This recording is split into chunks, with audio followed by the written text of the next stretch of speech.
for me. But the game apparently is going to be coming up now, so we're into the mulligan. Apologies about the delay starting things off, but here we go. Looks like Miracle Rogue up against Dragon Priest. Yeah, looking indeed like Miracle Rogue, the Gadgets and Auctioneer there. The huge giveaway that he will be drawing lots of cards. Edwin Van Cleef and Backstab in hand and coin. Jambre is going to have decisions to make right from the off here as to how big he wants to make this Van Cleef. Yes. And whether he wants to play around Shadow Word Death or just make a more sensible 4/4 minion, which is the old Priest meme that Priests can't deal with so easily. Yeah, and well, not a bad hand for PieMan either, while he doesn't have any of his major dragon. Wow.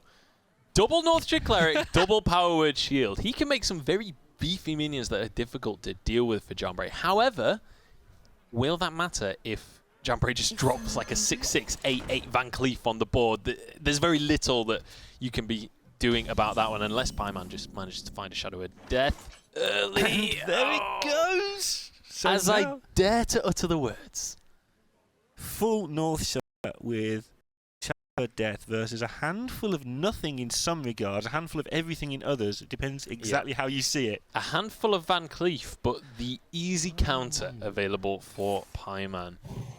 And obviously, we'll go for that Power Word Shield, just looking for future turns, and drops the second Cleric. But now he's found a Wormrest Agent. If he can start to find some dragons in the future turns as well, he could actually start to not only get that Wormrest Agent down as a taunt, but also buff it up with his second Power Word Shield.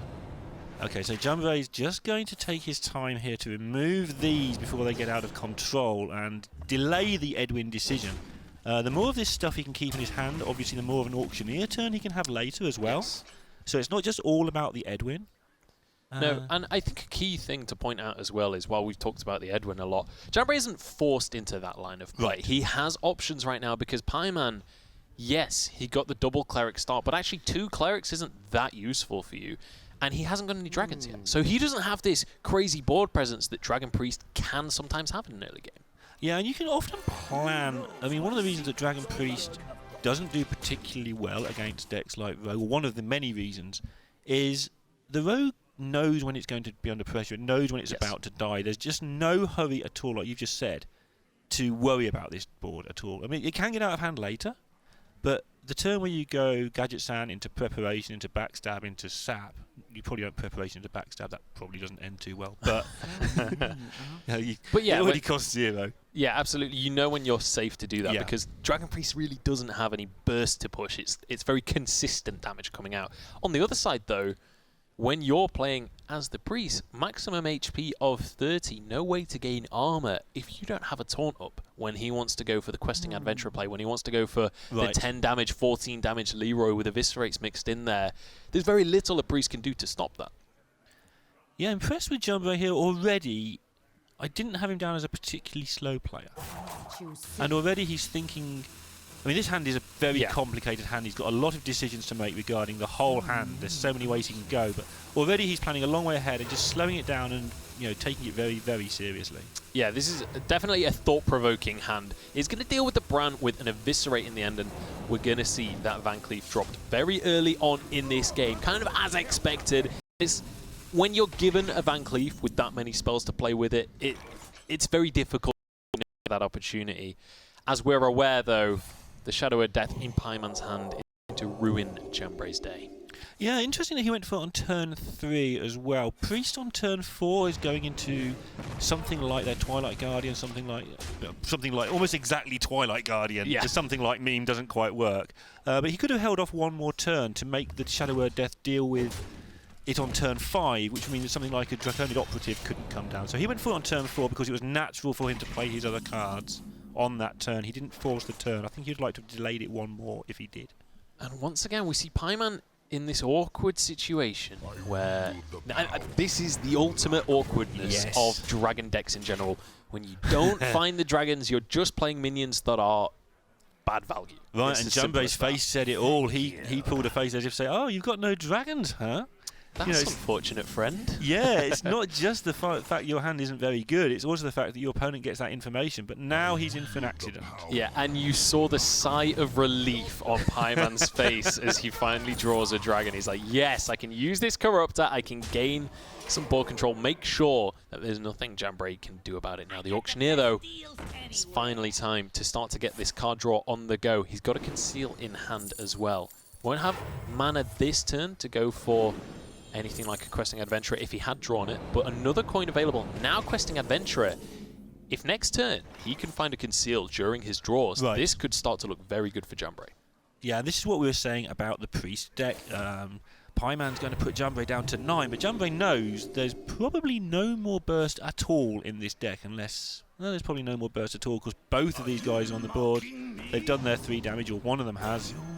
And so now it's all about just, if I can deal with what I can see, I'll win the game. Although it's not going to be that easy. Yes, and that's the key thing. If he can deal with this board, but PieMan has gone very wide on the board and with some very tanky minions. Minimum health of 4, maximum health of 7. This, as a rogue, is a very difficult board to deal with. And you got to bear in mind, PieMan is threatening lethal right now. I'm not sure that there is a single way that Jambre can survive this. So he has to sap the 2/7, I feel. The Auctioneer can trade into a 5/4. He does have a backstab to at least do some damage. Doing all that stuff, he'll draw 3 more cards and still have 5 mana available. He'll also draw more cards, but draw more cards. The decision he needs to make now, and he needs to make it quickly, is am I going to play a Questing Adventurer? The answer is apparently yes, as that one's going to go down onto the field, and the card draw begins. Let's see what he can draw into, because you've got to assume that he needs something along the lines of an Eviscerate Silence. You, I guess, could use that on the 2/7 instead of the Yeah, it sap. solves that taunt problem a lot because it costs 0 as well. This is why I said he had to make his decision quickly. This turn was always going to take a while, and now Jambre has basically had to do these last few things with no information about what he's about to pick up. He's going to have to trade the Auctioneer into the 5/4 just to stay alive, but he knows he's not dead yet, and his board is still fairly decent. Just about surviving on 2 HP there, but still not a great looking situation for him. However, he has a lot of damage on the board, and that means that PieMan has to deal with this board himself, has that Shadow of Death available for the Questing Adventurer. Picking up the Twilight Whelp as well allows him to play down the Twilight Guardian. He's already seen that a 2/7 taunt got silenced, not removed. He can set up a very similar sort of board state this time around. He can make a 2/9, or he can make kill the Questing and make a 2/6. One of the big questions, I was going to say, do you kill with the Shadow of Death or do you trade minions in? Either route would have been available for him. Does decide to go for the trades in the end because he wants to use these 1-attack minions to trade with the 1/1s. Make sure that there is no board presence whatsoever and still continue to push damage to Jambre's face. Yeah, and looking really, really bad for Jambre here. He's got no way of drawing the cards. The Auctioneer has gone, and you can see the nerves on PieMan's face. He would love, more than most people would love, just to get this first game on the board, your first ever big league, and it looks like he's going to get off to this flying start.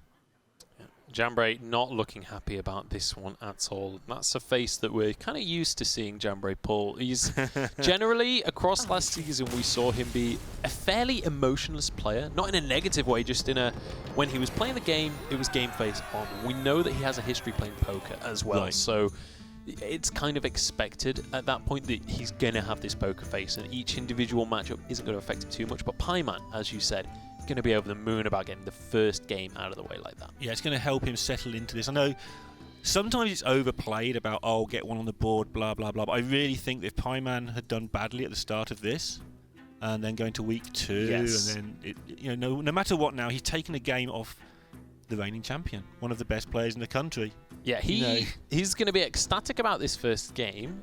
He can't get too excited, though. Sure. This is only the first game in a best of 5. There's still a long way for him to go. He's got his Dragon Priest out of the way, but the Miracle Rogue will still be in that lineup. And we know that Miracle Rogue is the kind of deck that it's kind of all or nothing sometimes in what you draw. Like, if you can draw correctly, like, for example, in that game, had Van Cleef gone down and there wasn't Shadow of Death, yeah, end of game. You've already won at that stage. And we saw that so many times during HCT as well. These 10-10 Van Cleefs go down, and it's just like, what are you really going to do about that? And then the second Shadow Word Death there, of course, very handy to deal with that questing at the right time. But even so, 1-0 start, just perfect. And Jambre's got something to think about here. I don't know if he'd ever expected this tonight going. It's very hard to research people who don't want to be researched. Absolutely. And you've got to assume that's why Jambre's kind of gone for these meta decks, just gone Right. for what is safe, because when you're going against an unknown entity,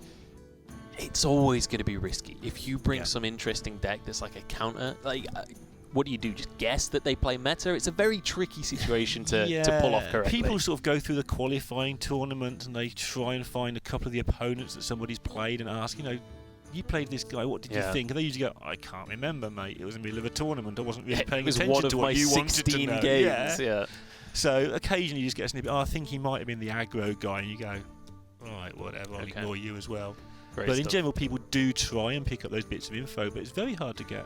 Yeah, it's very difficult to find that research, but it is going to be Priest out of the way now. So Rogue and Shaman, the decks remaining for PieMan. Now, wouldn't be too surprised to see a very similar Rogue deck available for PieMan, but we know that he likes to play these aggressive decks. So the Water Rogue also very kind of high up the priority list. Yeah, and if you're playing against somebody who you can reasonably assume is probably better than you, that's he's only been playing just under a year.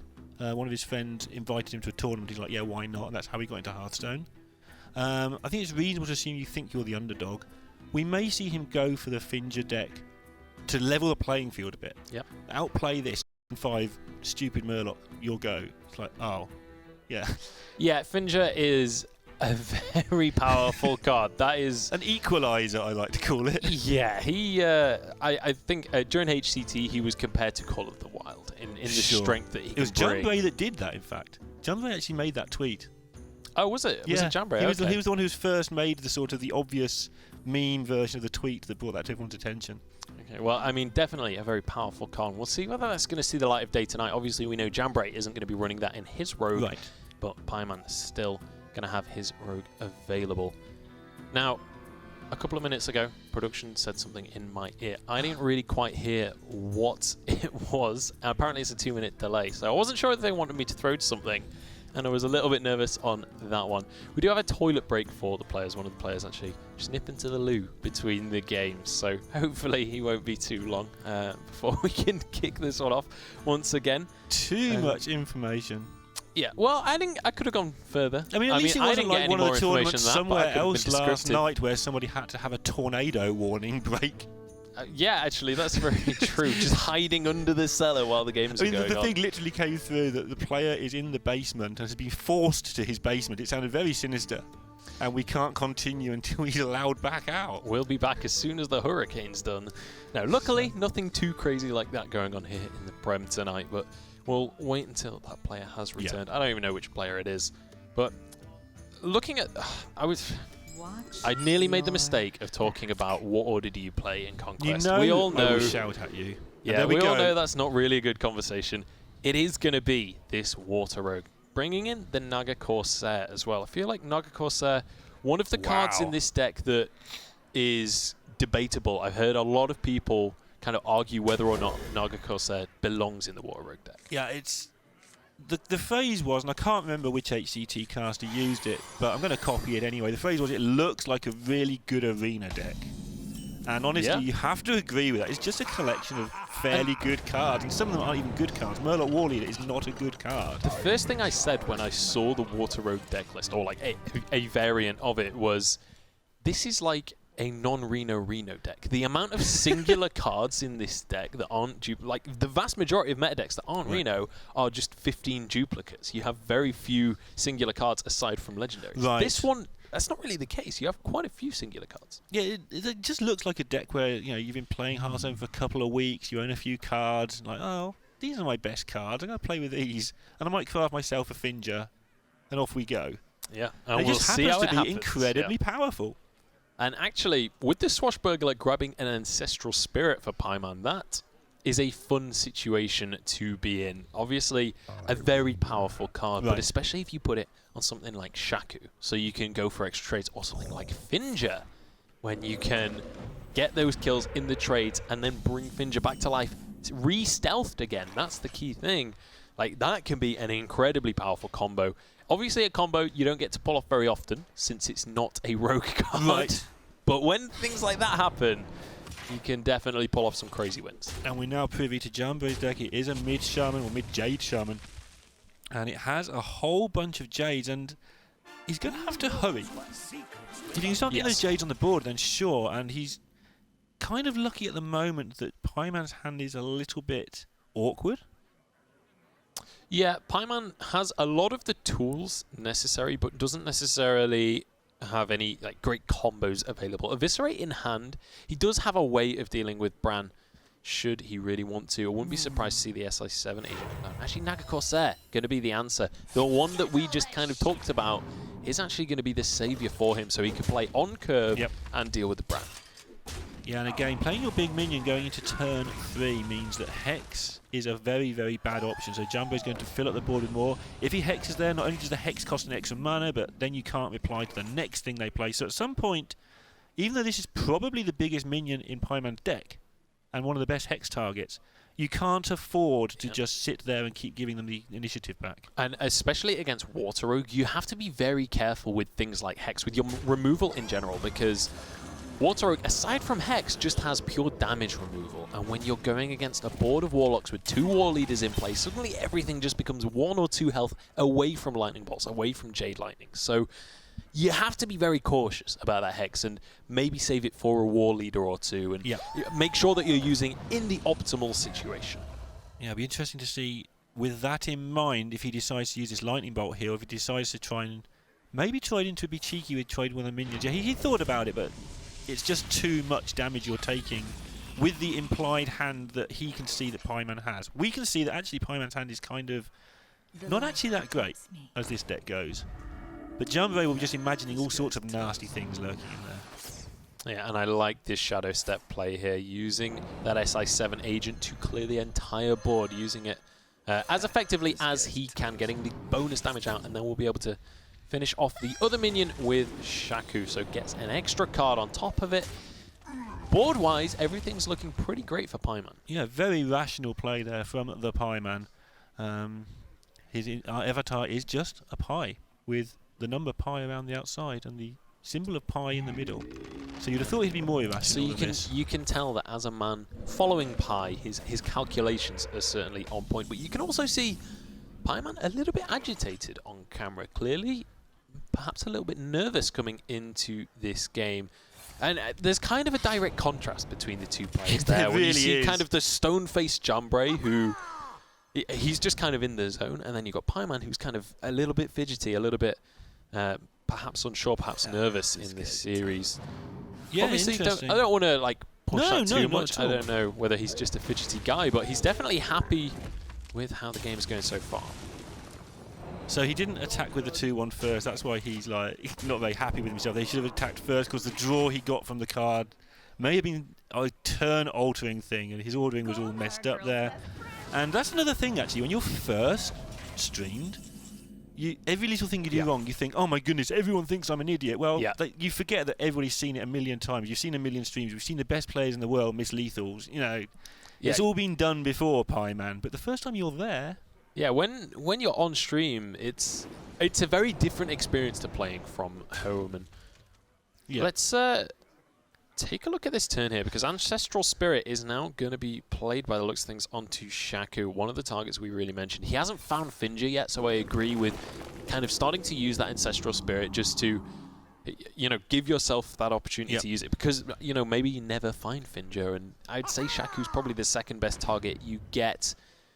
But Jambre, he's been doing a good job of trying to maintain a presence on the board this game. Obviously, Aya is going to do a good job of accelerating his Jade Golems as well. He'll now be up to 4-4, but he's run out of Jade cards in his hand. Yes, he's got 2 things from Belows, but he's got to hope that he keeps on finding these Jade cards and keeps on finding board presence to drop. Yeah, and PieMan's doing a really good job of... He's assuming there's no portal, and I think that's a fair assumption. He's wrong. As it happens. He's really wrong. There's a portal, but he's left things on 1 health several times and they haven't been dealt with, so it's a fair assumption to keep going that route. But he's getting really close to just... It is going to be heavily punished, though. With the Jade Claws off the top as well, the 2 damage to set up the SI7 agent for the Maelstrom portal.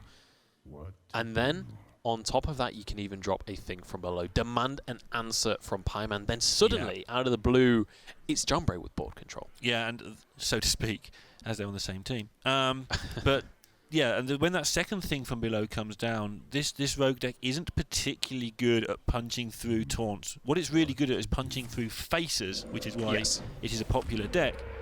And there's the taunt roll there as well from Jambre, just to make sure things get even more awkward. And he is going to start setting up this defense, and he is still on 17, so no surprise Leroy going to finish him off here either. He's deciding whether or not to go with the Jade Claws. He's going to decide to clear the board in the end because he knows he still gets that minion. He still gets the board presence that he would have from below. But as you rightly say, very little removal in this rogue deck. And generally speaking, the removals such as Eviscerate, you actually want to be using on face anyway. Yeah, and I think he might have to play this Farsight here, which really doesn't want to do. He's going to draw his card, see what he gets. Ancestral Healing, really not the best card in this scenario. Not what he was looking for. Going to drop the backstab before going with the Farsight. Just making sure that he's done what he has to do this turn, and then he can start to think about the rest. I think he's just going to put all of his minions that he can play on the board and not take the chance with the Farsight. I don't know if this achieves that much. With the healing, maybe it does because you can defend stuff, but it's messy. Yeah, the Ancestral Healing suddenly looks a lot better when you have a 2/6 to play with it, because at least you've got something to stop this this board presence getting a little bit too out of control from Jambre. But we both know that that 2/6 isn't going to stay on the board for long. The Hex finally going to be dropped here. You can finish that off with the 1/3, and then that means Shaku will be going down for the second time this game now.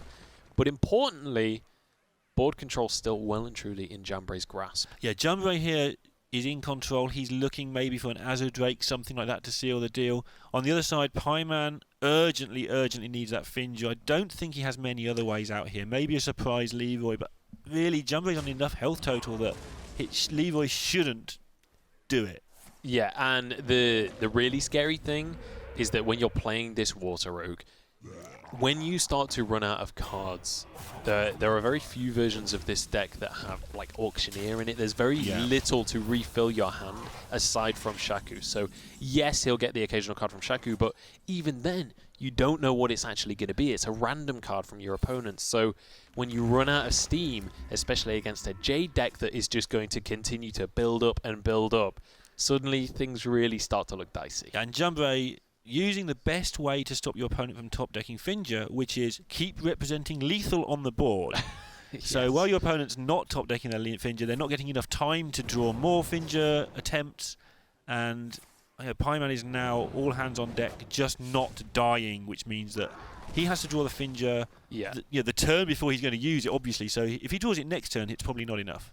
And now you're in this really awkward situation where, okay, he is going to kill the totem in the end. Oh, the Fork Lightning. Now, do you kill the 5/2? Because if you top deck Finja, you have to be able to kill something with it. That 2 HP Golem could have been huge.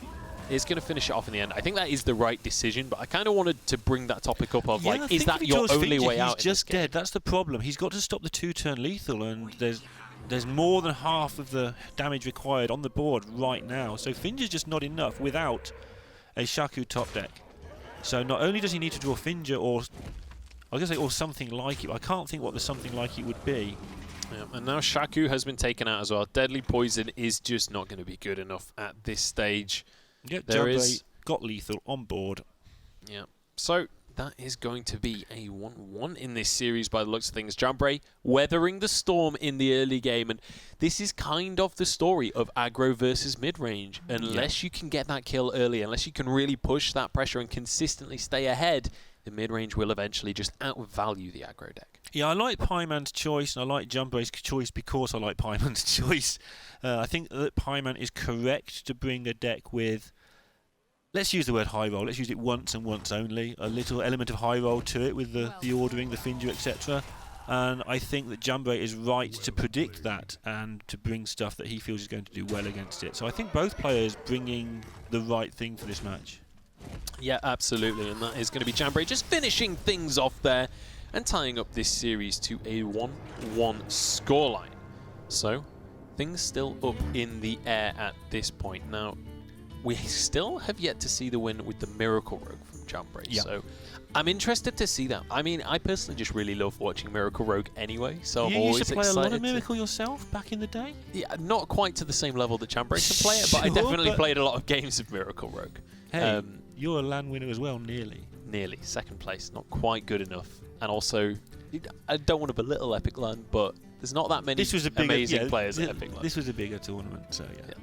But yeah, we'll see what these guys are going to bring in next. Obviously, luckily, both warriors are banned, so no Pirate Warrior coming out. But the Water Rogue, definitely going to be one that I wouldn't be surprised just to see it queued twice, because again, like all Rogue decks, it's sometimes you just draw the wrong things and you can't really push forward. And often with Water Rogue, it's kind of Finger reliant a lot of the time. If you don't get Finger, it just feels like it doesn't have the oomph to finish off a game. Yeah, that's what people have been messing with. Some people play like Curator or something like that. Yeah. We saw there the Naga Corsair for a bit of oomph with the weapon. Everybody's putting their own take on how, the Sharku's a staple in the deck, on how to get more stuff. And nobody's that goes, really solved it yet. The Curator goes back to the point we were making during the game of when you start to run out of steam, there isn't that much in the deck to refill your hand. The Curator kind of seals that weakness in the deck to some extent. We are going to have a Rogue mirror matchup here. The aggressive Water Rogue from PieMan up against the Miracle Rogue from Jambre. PieMan with an absolutely horrific looking hand here. And I've got to admit, Jambre's doesn't look a lot better. These are the hands your rogue opponents tell you they're so unlucky. But there was a good start for PieMan. Now he can actually get on the board and just do something normal. Yeah. So in this matchup then, what would the hand be that you would be looking for as the Miracle Rogue, and what would it be as the Water Rogue? Miracle Rogue, you just want to be able to remove things early, get maybe draw into your auctioneer, draw into your big stuff, get a big Van Cleef on the board. They just can't deal with it. Those kind of starts. Just remove things, make a Van Cleef, boss you for 10-3 times. From the Finger side, you just want a curve. A lot of people don't even keep Finger in some matchups. No matter, even though it's the game-changing card, because it only changes the game if you're doing other things, right? Absolutely. If you can find it alongside a backstab, for example, then there's a lot of targets that suddenly are very open for you to kill. But as you rightly say, in a lot of situations, it's very difficult to find that kill with Finger. And often you'll see Finger and a War Leader drop the second turn so that you can push that extra 2 damage much more easily, guarantee a kill. Was really impressed with PieMan on turn 1, by the way. He drew the 1-drop he needed to play, and he just took a moment both to sort of compose himself and not just go, hey, I've just ripped a card off I can play. It was his only sensible play, but he just took a moment to make sure it wasn't a total giveaway that he hasn't got another 1-drop. Alright, so Jambre already in a decent looking spot here. Yeah, the Azure Drake always going to be a nice drop when you've got a backstab in hand. That's 1 War Leader down. Obviously, second one will be available for PieMan if he draws that or Finger. But the Azure Drake came down for turn 4 from Jambre with a counterfeit coin. We could well see a coin Azure Drake from PieMan as well. We really could, and we are going to. Because the backstab also will be now 3, which will clear up the Azure Drake. So PieMan basically saying that anything you can do, I can do better. Out Drakes the Drake, takes up that kill. Yeah, and Jambre's going to have to... Let's see what he draws first. Okay. His play of Patches Eviscerate looks like it might be kind of important. You don't really want your opponent to have all that spell damage extra when they're an aggressive deck, but you also don't really want to go Patches Eviscerate. No, you certainly don't, but I don't think there's that many choices right now. Often in these versions of Miracle Rogue, where you rely more on minions than you do on your spells, that Eviscerate can be one of the most important cards to have in your hand, purely for that board control, for that removal. Obviously, Patches, you never want in your hand in any situation. You want a different pirate. Very rarely. Like, in Shaman, you can get away with it if you've got a Flame Tongue, but in Rogue, you're right, it's just not a card you want. Will be cleared away as well. That's the biggest problem, is it's just a 1-1 for 1. Yes, it's got charge, but you know, and in that scenario, you might as well be running Stone Tusk War, which is basically a dead card. Now, Auctioneer in the hand, but no spells to use it with this turn. Leroy, he's actually just going to be used here purely because he knows he's got to force the issue. Right, so he's going with the double concealed attempt to win it in 2 turns play. It makes some sense. It's also terrifying at the same time. But it does tell PieMan what he needs to do, and what he needs to do is find some more damage, because Jambre has worked out that PieMan's hand is kind of bad. Yep. He knows that there's not that much pressure, because if there had been, it would have already been played. There's the second War Leader, but no other Murlocs to use it with, so you don't get that value out of it. Might just drop this along with an SI7 agent just to really start to try and race for damage. He knows that he's on a timer at this point in the game, and this is where the rogue matchup, Miracle versus Menagerie Warder, whatever you want to call it, this is where it starts to get truly volatile. Yeah, I mean, Jambre is just going to hit for 7, then he's going to hit for 10 or more and win the game that way. However, PieMan seems to have enough damage to be able to stop that from happening. No, he's not. He doesn't seem to have enough damage at all. I'm just learning to count again. 3. So he has 7 from hand along with 11 on board. So he does have lethal next turn, assuming that nothing happens here. Sap in hand, though, for Jambre. Yeah, and the deck hand, but he can't play the deck hand and the sap and the conceal and put down any more damage. So he'd be looking at that way, if he does it this way, to try and draw the lethal damage. I like this, that he's just saying, you know what, I'm not going to play Auctioneer, it's too passive. It plays for future turns, but I may not have future turns. Leaves that in his hand. He's going to go for that conceal. He's got lethal on board. This is great. This is solid play coming out from Jambre, and that has removed PieMan's immediate lethal. 7 in hand. Make that 9 in hand now, but there's only 7 on board, which is 1 away. Let's double check that. I think you're right, but let's just double check that. We are casters after all. Casters are notoriously bad at counting. 2, but he does have the mana to use the SI7 agent as well, so I think that is going to be 10, lethal. not 9. 2, 4, 6, 10. I believe he has lethal here. I believe he has as well. I think every single agent. thing. If he doesn't mess up and attack with his weapon first, which we've all done at some point. Yeah, that would be a painful error to make at this point. I don't think PieMan is going to be fooled by that one, though. Has dropped the deck hand. Attack with it. Just needs to actually use it. That's the only thing that stands between him and going 2-1 right now. He has sequenced it in the correct order. Look at PieMan's face. Wow, that's how much this means to PieMan. Yeah, he can't believe it. And the opportunity to have that kind of turn, because these decks are both very, very complex, and you have to be able to sequence that correctly. PieMan manages to find the lethal, manages to make that situation work out for him, and rightly celebrates that he didn't miss that. Yeah, fantastic work. Fantastic game. Jambre just kept putting up, I've got lethal, you haven't. I've got lethal, you haven't. You can estimate how much damage they've got in hand. He was estimating it really where it came down to a card that, you know, the deck's full of top decks, so it's not lucky, but that's kind of the whole...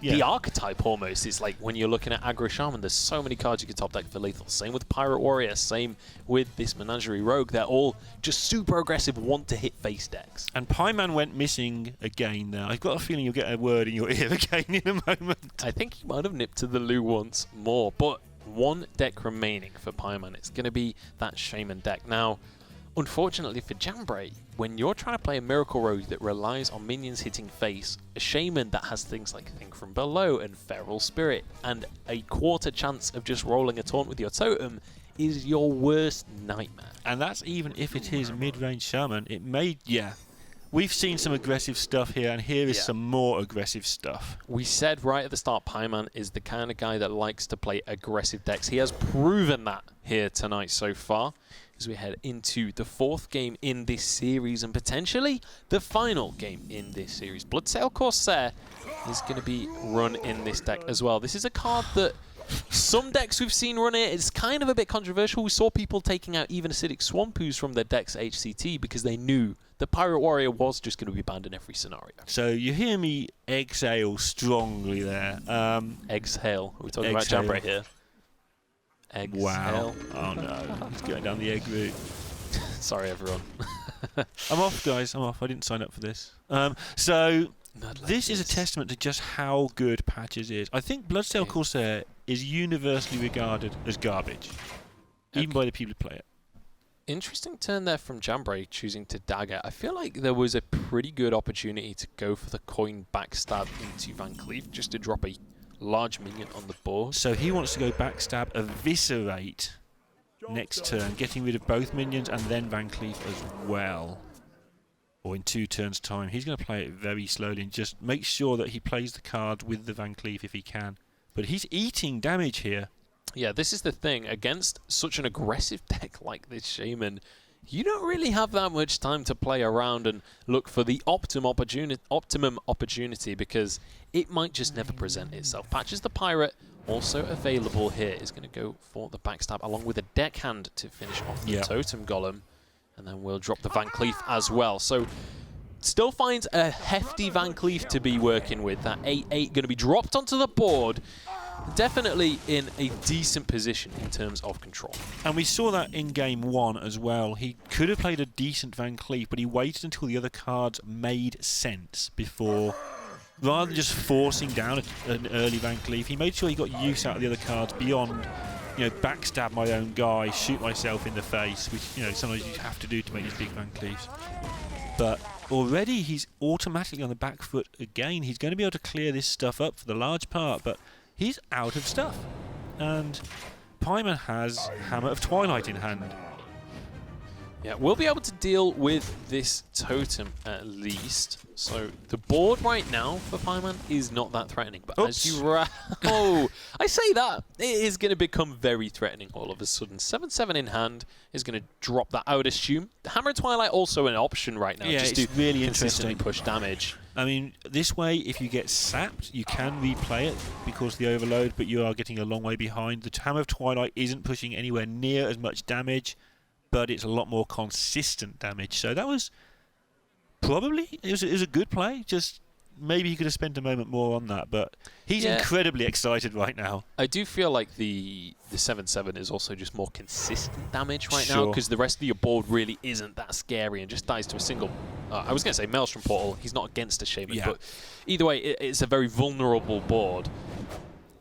Right decision here to just drop those Eviscerates and remove the terrifying Flame Wreath Faceless off of the board. Just going to re-dagger up, but again, Jambre's hand just looking desolate at this stage. Totem Golem available, or Feral Spirits. Feral Spirits actually drops a little bit more pressure on the board, so I like that decision. I like it as well. It's also just going to defend your stuff over the next few turns, if there is any stuff to defend. And ESL now not having to make too many decisions. Next turn is just all the overload issues are sorted. Twilight face you. What you gonna do? Yeah, or there's even an Azure Drake second option available if you wanted to cycle for more cards, but he knows that searching for cards is not priority right now. Ending this series is priority. This is still lethal, so the trade is absolutely fine. He still has 9 for next turn, so there's no reason not to kill the Drake. The Drake into something like double Fan of Knives could have provoked a disaster. Yeah. And look at Jambre's face right now. I think he knows that this is not looking very good. We'll drop the Questing Adventurer. He's going to sap something, but I don't think that this is going to be a game that lasts very much longer. ESL in an astounding spot. Yeah, it's looking so good for him. And to be honest, watching his face, I'm feeling really happy for him as well. Don't think you see many Hearthstone games where people are this stoked to have won them. Yeah, he's definitely feeling good about this one. He's not going to finish the game quite this turn, but the Maelstrom Portal and trade with the 1-1, definitely the correct move to make. The worst thing you can do against the Questing Adventurer Rogue is allow that Questing Adventurer to just sit on the board. Yeah, it just kills you in 2 turns. It's absolutely absurd. Before you know it, you've got a Gadgets and Auctioneer wiping all your stuff out, and you've got a 13-13 against you. And you've got no Hex. And currently, ESL basically making the decision, do I need to keep this weapon? Is there anything in Jambre's deck that I know of that will stop me hitting next turn? Decides he's just going to go for the damage. He knows that there's nothing significant he'll have to remove next turn, and that means he is going to take this first series of the night 3-1 and does a little victory dance to boot as well. ESL coming into the Premiership, dethroning the champion immediately. What a performance. Yeah, meant the world to him there, and I'm really pleased for him. Jambre took it well. Jambre was angry enough that I'm happy with him, and calm enough that I'm also happy with him. So fair play to Jambre. He's got his own good news for the day. So yeah, he's had his look for today, I think. So, and to be fair, we kind of expect that from Jambre, right? He's shown that he he can keep his composure in any kind of situation here. In Hearthstone at least, but that is going to be our first game already done with, and quite a quick series as well. Quick series. I think PieMan made a very good decision just to bring aggressive stuff. First time on the big stage against a player who you expecting is going to be better than you. Just lessen the things that can go wrong. Stick to what you're comfortable with, all the obvious things, and he did that really well. Managed to keep himself calm. Took a break between a couple of games there. I don't blame him for that. And yeah, just beat the reigning champion, who's now got it all to do in the next 4 weeks. Certainly does. Only 3 losses available before they're knocked out of the Swiss. Now, we're going to be going into a quick break, but it's going to be another rookie up against a previous champion. Ball control against Ben. We'll see how that one pans out in just a few minutes' time.